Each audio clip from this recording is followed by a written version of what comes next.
Theory of Francesco Redi called spontaneous generation. Who he is? Francesco Redi, known as Mythbuster and also known for his spontaneous generation. Also, his developers are tasked with busting hoaxes and myths.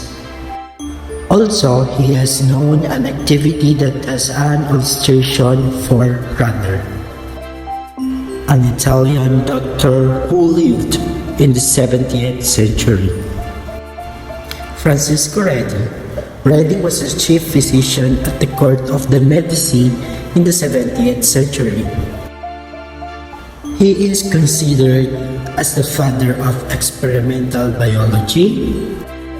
He is also considered as the experimental toxicology and parasitology.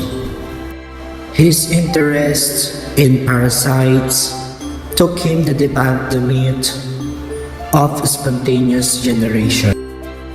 Francesco Redi in 1668, Redi published his experiment showing that the maggots were not the product of decay but rather the offsprings of flies that had previously laid their eggs in the meat. According to these two scientists, Louis Pasteur and Felix Pauchet, in the late 19th century, in a showdown between the two biologists put at the French Academy of Sciences, Pasteur famously came up with an experiment that debunked the theory. Also, according to these two scientists, Francesco Redi and Lazarus Spallanzani, spontaneous generation was taken as a scientific fact for 2 millennia, though challenged in the 70th and 80th centuries by the experiments of these two biologists. They said it was not discredited until the work of the French chemist Louis Pasteur and the Irish physicist John Tyndall in the mid-19th century. These three scientists, biologists, Francesco Redi, Lazarus Spallanzani, and Louis Pasteur, said these three scientists disapprove of this theory. Francesco Redi, an Italian scientist, conducted experiments using open flasks, sealed flasks, and gas-covered flasks and placed the meat in each one. Louis Pasteur. Pasteur is a French scientist now known as the father of immunology.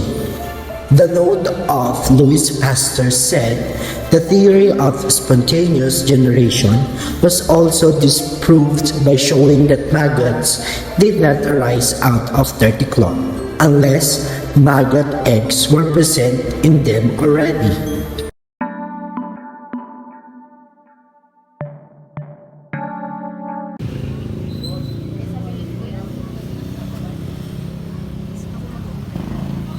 Sa February 3.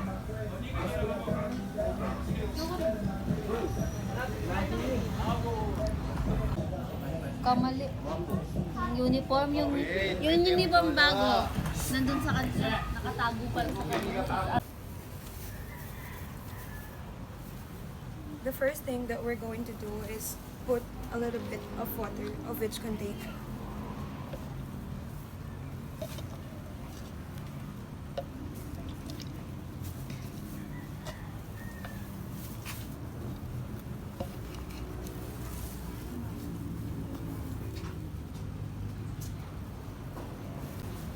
For the second step, I will put this meat in each container.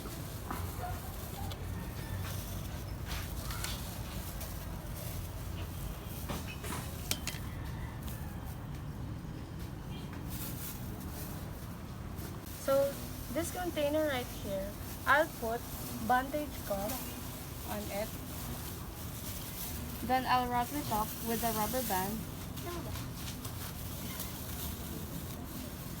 and put the lid on.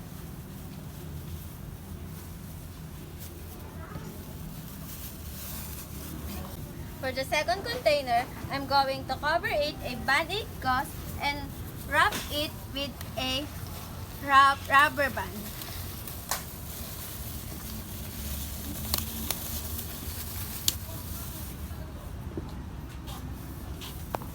For the last container, we will leave it open.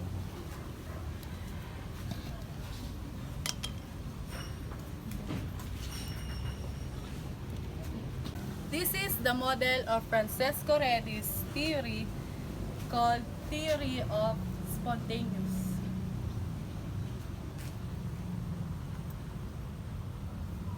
And now we're going to leave it somewhere in an open space.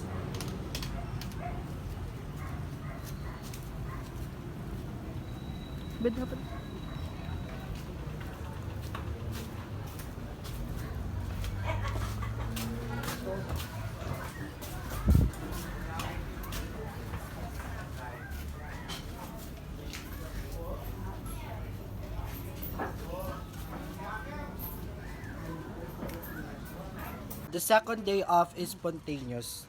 Theory of Redi. In the first container, as you can see, there's a maggot inside the container. They are too small. Yeah, look at the wings. In the second container, there's a maggot inside of the container, but in the top of the container, there is no maggot. So it means this second container is failed. In the third container, there is no maggot but it smell rotten inside.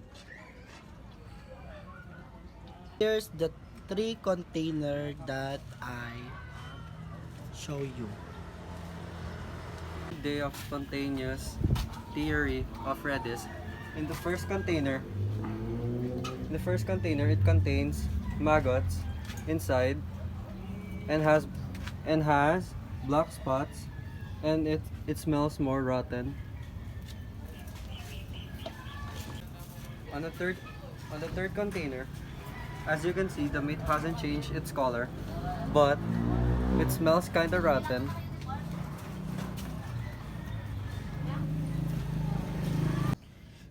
Now let's move on for the fourth day of theory of Redis called spontaneous. Now I'm heading there to pick the three containers that we've been created. Okay, actually it smell rotten. uh, Smell rotten. Then there's a lot of maggots in the first container. Actually there's a lot of maggots and there's a black. Look at it. There's a lot of maggots and a black. It went black. The meat went black, eaten by the maggots. As you can see, look. There's a lot of maggot inside. The meat went black, eaten by the maggots. As you can see, in the second container, there's a lot of maggot inside also. But now let's move on for the fourth day of theory of Redis called spontaneous. Now I'm heading there to pick the three containers that we've been created. Okay, actually it smell rotten. uh, Smell rotten. Then there's a lot of maggots in the first container. Actually there's a lot of maggots and there's a black. Look at it. There's a lot of maggots and a black. It went black. The meat went black, eaten by the maggots. As you can see, look. There's a lot of maggot inside.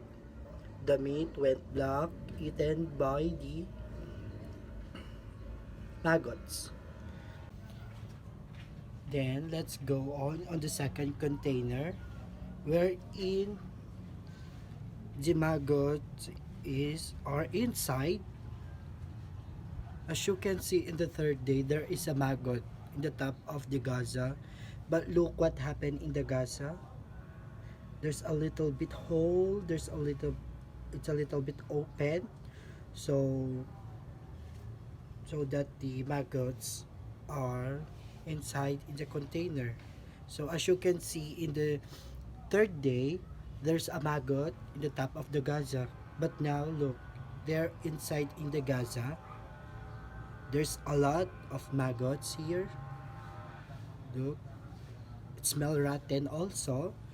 But the meat wasn't black actually, but the meat already eaten by the maggots. In the third container, we have this one. Unexpectedly, this is smell rotten also, but the meat was flattened. It's too flat. It's just like not an ordinary meat when we bought it. I actually surprised about it because, you know, there's a thing that matter. The redo that we made is good. The result was good. I'm so surprised about the theory of Redi's called this spontaneous. Weren't expected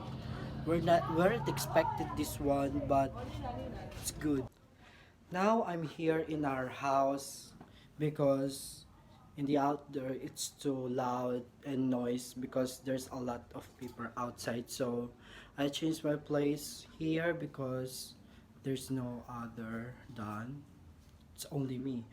So let's go back to the result of our spontaneous. The redo was good because the things that matter is there is an maggot. In the first container, as you can see, there is an maggot inside. The second container, there is an maggot of the top of the Gaza, but in the end, it a little bit wide on the Gaza so that the maggot can go inside. In the third container, surprisingly, it smell rotten because of the Gaza and the lid, but all of them smell rotten. Then I'm surprised about the third container because I'm expecting that there's nothing changed, but I'm wrong. A lot of things was changed. The shape of the meat got flattened, so I'm surprised about it. So that's our the spontaneous, the theory of Francesco Redis.